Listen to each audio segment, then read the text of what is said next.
I leaned back in my chair, sipping coffee as the team gathered. 5 years here, 5 years of loyalty, and I still felt a small flicker of pride every morning. I wasn't flashy, but I worked hard, quietly chasing the dream of someday leading my own campaigns. And I trusted Ethan Ross, my boss. He had given me a chance when no one else would. Clara slid into the chair beside me. Big meeting today. Think it's about the new account? Maybe, I said, forcing a smile. We've been doing great work. I just hope Ethan notices, she tilted her head. Oh, he notices. Don't worry. Something in her tone unsettled me, but I pushed it aside. The conference room filled quickly. Ethan walked in, sharp suit, smug grin. His presence always demanded attention. He tapped the table. Everyone quiet down. Conversations died instantly. I sat up straighter, expecting praise, maybe even recognition for the campaign I'd just wrapped. Instead, Ethan's voice cut like a blade. I have an announcement. One of you has been failing this company. One of you has betrayed the trust we built. Whispers rippled through the room. I frowned, confused. Ethan's eyes locked on me. It's you, the words slammed into me. Me? What are you talking about? He smirked. Don't play dumb, incompetence, carelessness. I can't keep someone like you on the team. My chest tightened. That's not true. I've given everything to this company. Everything? He laughed coldly. Your results are sloppy. Your dedication? Questionable. Colleagues shifted uncomfortably. Clara leaned back, lips pressed together, watching. I shook my head. That's a lie, Ethan, you know it. I've worked nights, weekends. He slammed his hand on the table. Enough! You're fired! The room gasped. My ears rang. You can't be serious. I did nothing wrong. You did nothing right either, he sneered. Get out! Silence hung heavy. I searched the faces around me. Not a single voice rose to defend me. Not one. I turned to Clara. Say something. You know this isn't true. She hesitated, eyes darting away. I'm sorry. Maybe it's best if you go. Her words cut deeper than Ethan's. I felt my throat close. After everything I did for you, for all of you, this is how it ends? Ethan leaned back, satisfied. Pathetic. I should have let you go months ago. I clenched my fists. Why are you doing this? Because I outshined you? Because clients trusted me more? His smirk widened. Careful, arrogance doesn't suit the unemployed. Laughter flickered around the table, nervous and cruel. My voice cracked. I gave 5 years to this company. 5 years? And you humiliate me in front of everyone? Consider it a lesson, Ethan said coolly. Loyalty means nothing if you're weak. I stared at him, disbelief choking me. Weak? I had carried projects, saved accounts, pulled off miracles while he basked in the credit. And this was my reward. I rose slowly, my chair scraping against the floor. Fine, if this is who you are, I don't belong here. Ethan's smile was poisonous. Don't worry. You won't belong anywhere else either. The words echoed, heavy with venom. I gathered my notebook with trembling hands. Colleagues whispered, some pitying, some eager to distance themselves. Their eyes burned holes in my back as I walked to the door. At the threshold, I paused, looking over my shoulder. One day, Ethan, you'll regret this, he chuckled. Doubt it. I stepped out, heart pounding, humiliation flooding every vein. The hallway blurred as rage and grief battled inside me. 5 years erased in 5 minutes. Betrayal from the man I trusted most. Silence from friends I thought I had. By the time I reached the elevator, my legs shook. I pressed the button, teeth clenched, refusing to break in front of them. But inside I was already shattered, as the doors closed. The last image seared into my mind was Ethan's smirk. Triumphant, cruel, enjoying every second of my collapse. And in that silence, something dark sparked within me. Disbelief, rage, and a vow I wasn't ready to speak aloud, but it was there. The days blurred together. Morning, night, rejection, over and over again. My inbox filled with polite refusals, each one a dagger. I sat at the kitchen table, staring at another rejection email when my phone buzzed.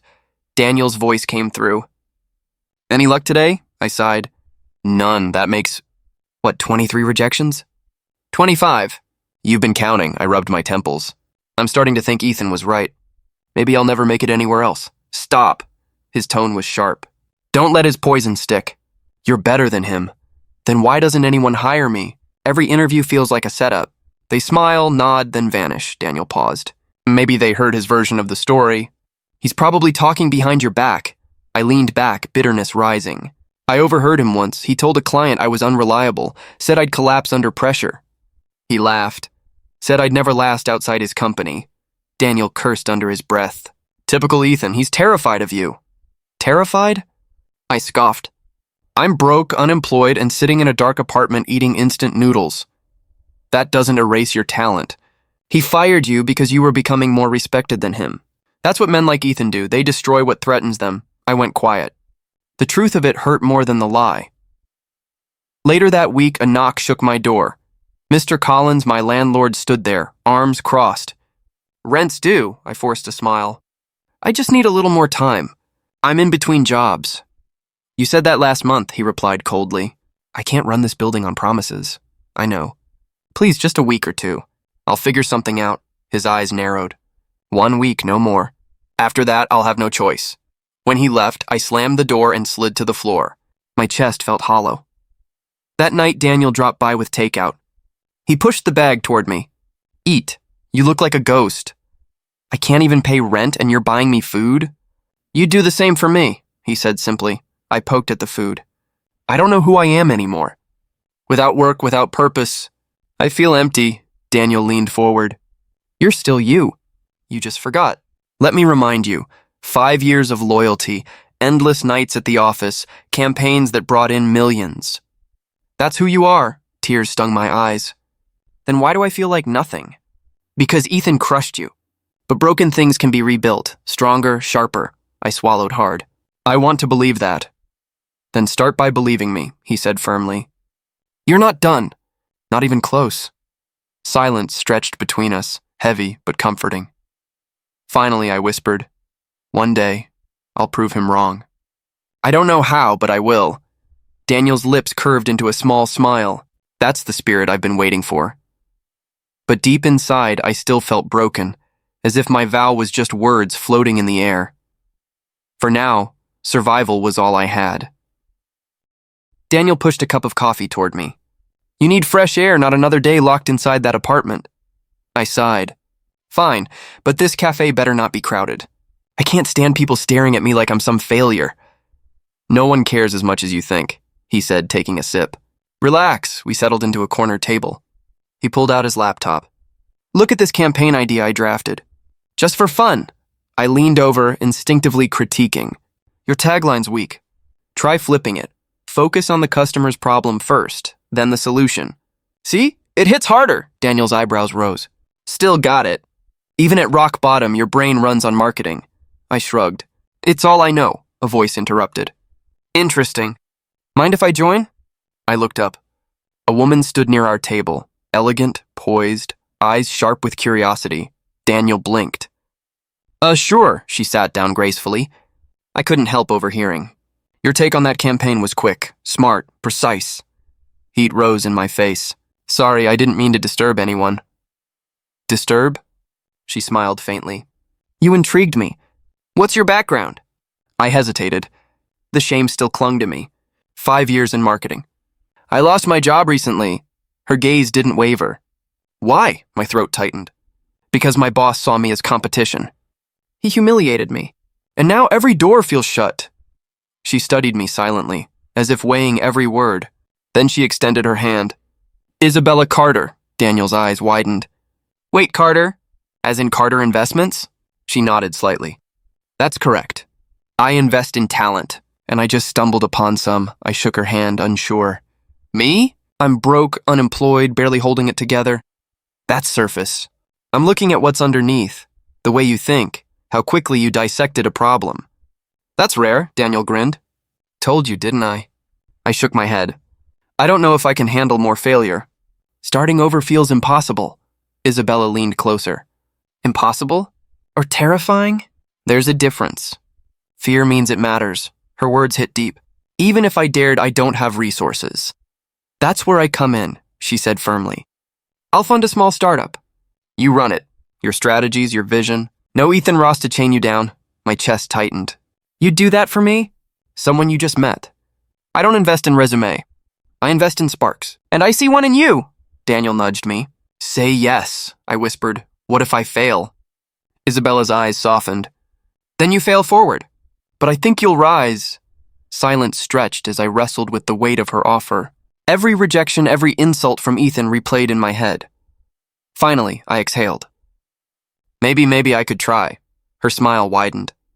Good, then let's begin. Inside, a spark flickered, small, fragile, but alive. For the first time since my collapse, I felt something other than despair. Daniel clapped his hands together. So we're really doing this? An actual company? I stared at the blank whiteboard in our tiny rented office. With Isabella's money, yes. With my sanity questionable, he grinned. Come on, this is what you're made for. I shook my head. I'm terrified. What if Ethan was right? What if I collapse outside his shadow? Daniel crossed his arms. Then we collapse together. But if you rise bigger. The words settled in my chest. I picked up the marker and wrote our company name. Seeing it on the board lit a small flame inside me. That first week nearly killed me. Long nights, endless arguments, campaigns that fell apart before they even began. One night, my head dropped onto the desk. Daniel poked me. Hey, don't die on me. I can't even figure out payroll, I muttered. He chuckled.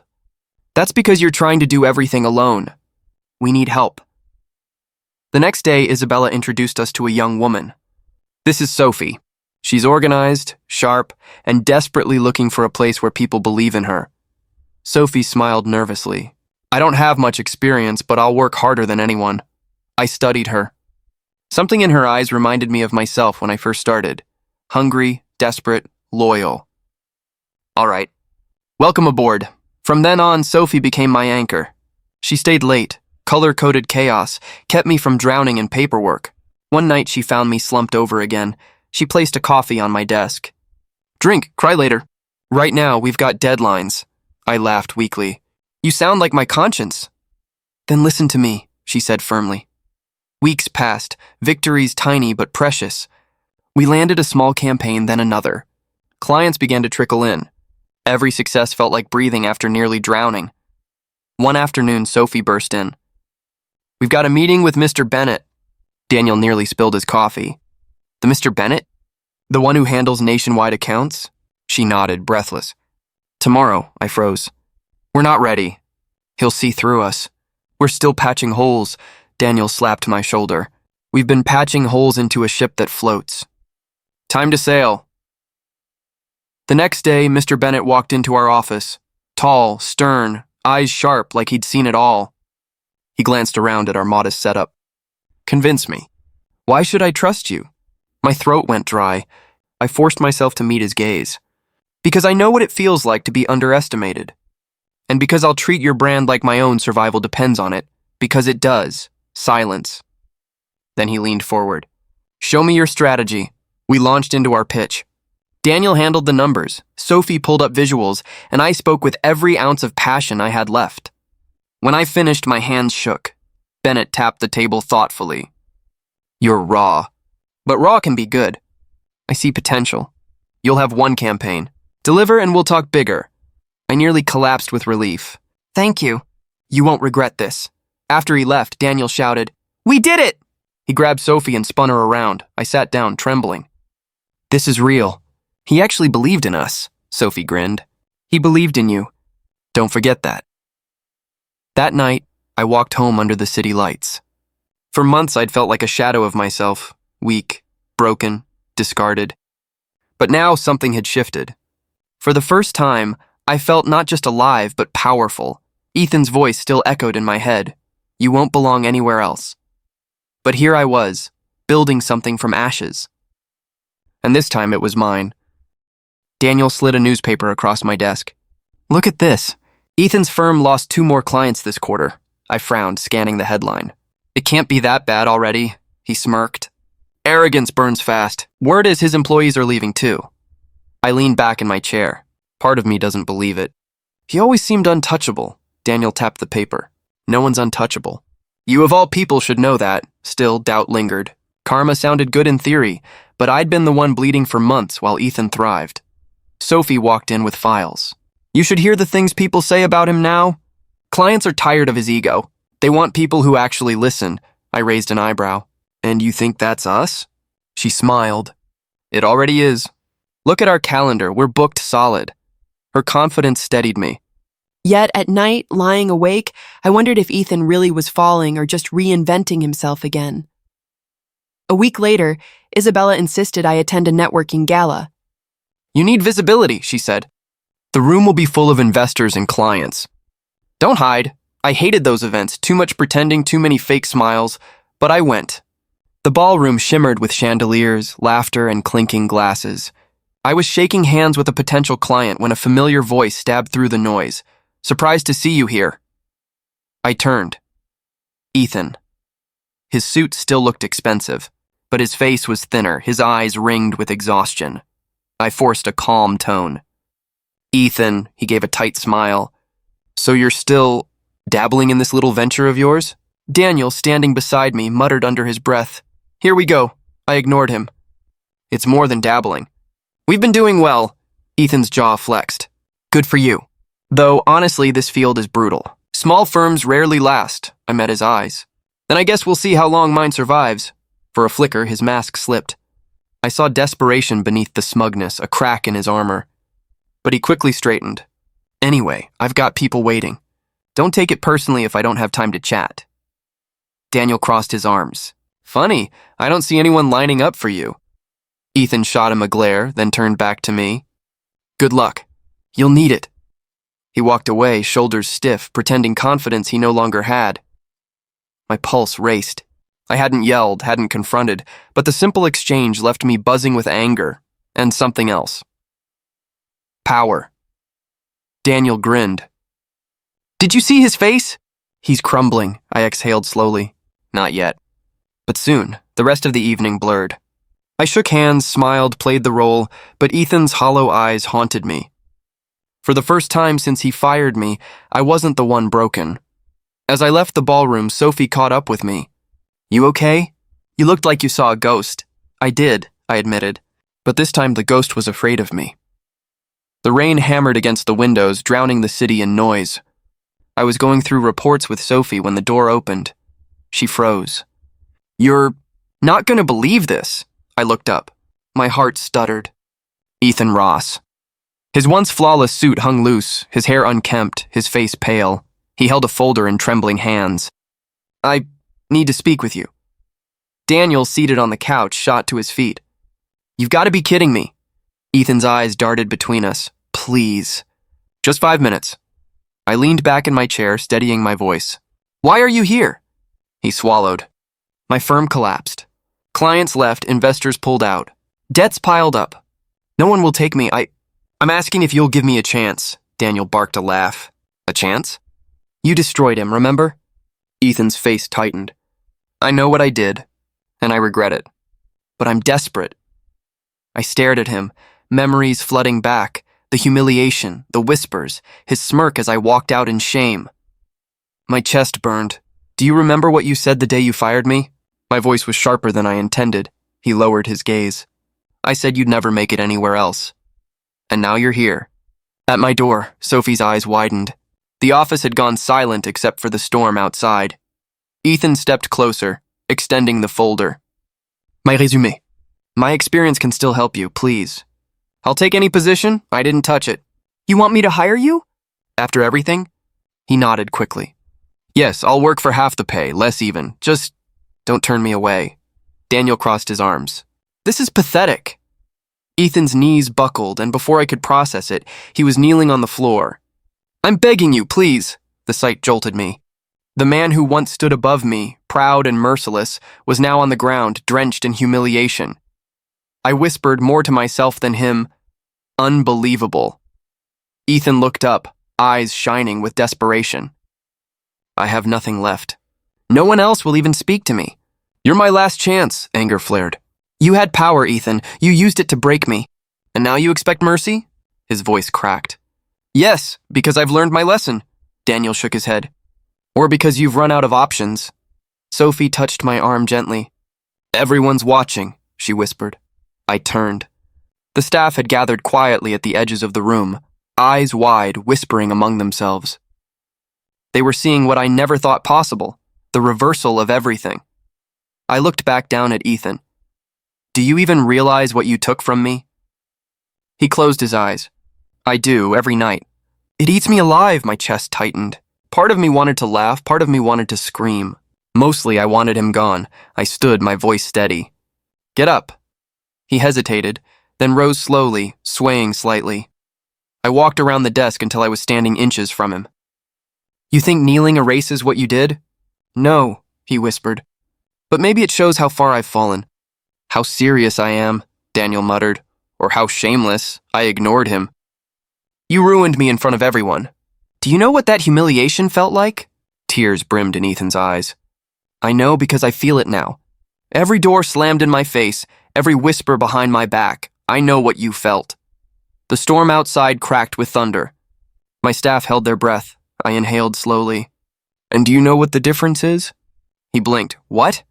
I rebuilt. I clawed my way back. And you? I paused, my voice cold. You came crawling here. Ethan flinched. So there's no chance? I stared at him for a long moment. Then I said softly, no. Silence, heavy, crushing. His shoulders sagged. He picked up the folder, fingers trembling, and whispered, I understand. He turned, dragging himself toward the door. For a heartbeat, I almost felt pity. Almost. Sophie's voice was barely audible. Are you sure? I nodded. I won't poison what we've built, Daniel muttered. Good. He deserves worse. Ethan paused at the door, rain spilling in from the street behind him. He glanced back one last time. I'm sorry, he said. Then he was gone. The storm swallowed him, leaving only the sound of rain and the stunned silence of my staff. I exhaled, hands trembling, and whispered, the past finally bowed at my door. I woke up at 3 a.m., heart racing. The room was dark, but my mind was loud. I pictured Ethan on his knees, begging. I pictured him tripping over ruined clients, his pride in pieces. Don't do anything stupid, Isabella's voice echoed from our meeting earlier. He deserves it, Daniel had said that morning when he found out Ethan had come to the office. He humiliated you. Make him suffer. Revenge feels good in the short term, Isabella replied, but it hollows you out. Power is quiet. Let success be your answer. The arguments looped. I couldn't sleep because every scenario crowded in. Public humiliation, a viral video of him pleading, staged layoffs that left him exposed. I poured water and leaned against the counter. Sophie was asleep on the couch, exhausted from the Bennett campaign. I worried about her. She believed in me. If I took the cheap road of vengeance, what would that mean for the team? Daniel shuffled in, rubbing his eyes. You okay? He asked. Fine, I lied. You're not, he said. Talk to me. He came here, he begged. He knelt. My voice thinned. I told him no. Did you rub it in? Daniel asked. No. I pressed my palms to my temples. I imagined announcing his failures at a press conference. I imagined calling him out in front of everyone who ever cheered for him. Then do it, Daniel said. Make him feel the humiliation he gave you. I laughed, bitter. And then what? I win for a day. Then I wake up and I'm the same person with the same emptiness. You think I don't want to see him grovel? I do, but this is personal. You should be allowed to finish him. Isabella's voice returned, calm. You don't have to act on every impulse. Strength is restraint. Ask yourself, who do you want to be after this? A petty judge or a leader people respect? I imagined Sophie watching me. I imagined Isabella's steady confidence. Calm beating chaos. But the other image was louder. Ethan's face when I told him his veto was useless. His empire gone. You did the right thing, Sophie would say. Or she would look at me like I'd become one of those people who traded dignity for a moment's roar. Daniel softened. You don't have to forgive him. You can refuse him. That's different. It's a power move. Refusal is a form of power? I asked. Yes, he said. It shows you're above the pettiness. You let karma or the market do the rest. I leaned my head against the counter. Outside, a siren wailed, then faded. My chest felt tight with the choice. Remember when you said you wanted to build something people admired? Isabella had asked. Not just something that crushes others, I breathed. I saw the Bennett campaign's success, Sophie's bright smile, Daniel's messy grin. I saw our team, the trust we'd built. Revenge could scorch that soil. What if he comes crawling again? Daniel murmured. What if he begs and we're cruel and ruin him further? Would that feel like justice? No, I said. It would feel like me being cruel. Silence thickened. The rage remained, a live coal under my skin. But another thing grew, a quiet certainty that my victory should not be his ruin. Daniel paced. What if you put him on display? Publish the truth, emails, dates, his lies. People would see him for what he is. No, I said firmly. I won't trade my integrity for a moment of satisfaction. He stopped. So we just let him walk? No, we build beyond his reach. We make our work undeniable. Daniel rolled his eyes but nodded. Fine, build then. If you ever change your mind, I'll stand ready. A text from Isabella blinked on my phone. Don't waste energy on revenge. Build. They'll notice. I read it twice. She's right, I murmured. If I grow, he shrinks by comparison. Sophie sat up, rubbing her eyes. I'll work nights. You don't have to do this alone? Good, I said, feeling steadier. Let's make sure our success speaks louder than any insult now. I opened my eyes and felt the decision settle like a stone in my chest. I would protect what we had built. I would not borrow darkness to beat him with darkness. Promise me, Daniel said quietly, that you'll use it. Let it fuel you. I promise, I said. The words grounded me more than I expected. Sophie yawned and offered a tired smile. Team effort, she mumbled. Team effort, I echoed, and the phrase felt like armor. Isabella's words lingered like a map. Power is quiet. Let success be your answer. I dried my hands and walked back to my desk. The reports waited, the team depended on me, and the temptation of revenge pulsed at the edges. I tucked the anger into a place that pushed me forward instead of tearing everything down. For now, that choice was enough to keep my feet moving. The rain hadn't stopped all morning. I sat at my desk, staring at the glass walls of my office. The storm outside felt like a reflection of what was about to happen inside. Sophie leaned in. He's here, she whispered. Send him in, I said, my voice steady, though my chest pounded. The door opened, and Ethan Ross stepped inside. His suit was wrinkled, his eyes hollow. He held his resume like a lifeline. Thank you for seeing me, he muttered. I folded my hands. Sit. He lowered himself into the chair, glancing nervously at Sophie, at Daniel, at the few staff gathered around pretending to work but clearly watching. I know this is awkward, he began, but times have been hard. My firm collapsed, clients walked out, investors pulled support. I'm left with nothing. I stayed silent. He cleared his throat. I have skills. You know that. I can bring value to your company. If you just give me a chance. A chance? My voice was calm, measured.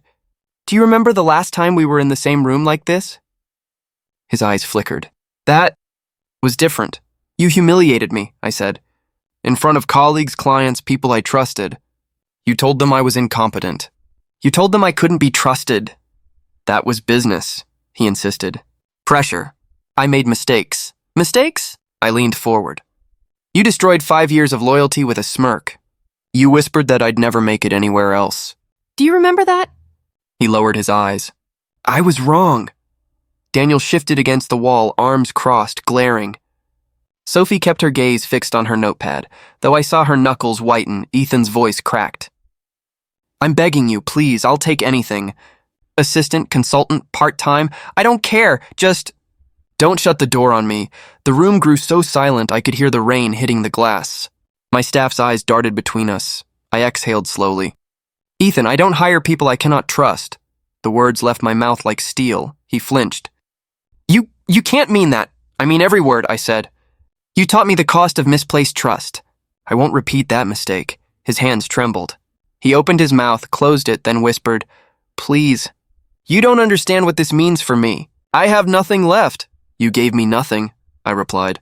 Not even dignity when I walked out of your company. Today, I give you the same. Daniel stepped forward. You heard him. Get out. I raised my hand to stop him. No, he'll leave on his own.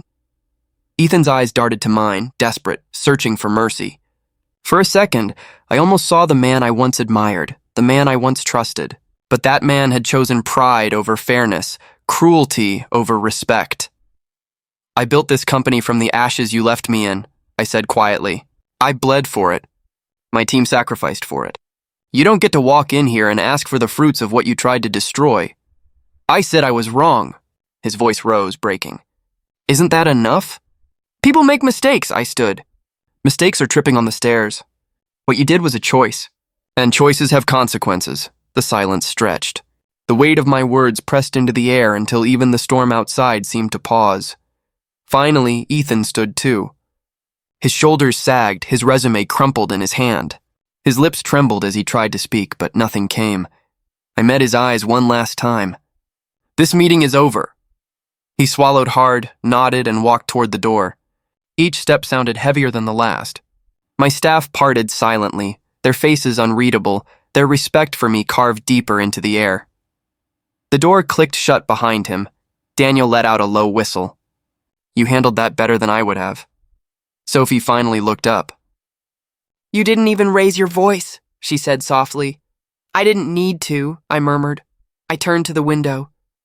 The rain still poured, but the storm inside me felt quieter. I thought about the years of rage, the sleepless nights replaying his smirk, the desperate hunger for revenge. And yet, when the moment finally came, I hadn't screamed. I hadn't humiliated him with theatrics. I'd given him the same gift he once gave me: rejection, cold and cutting. Daniel broke the silence. "Do you feel better?" I let out a shaky breath. "Not better, just finished." "Justice," Sophie whispered. "Justice," I repeated.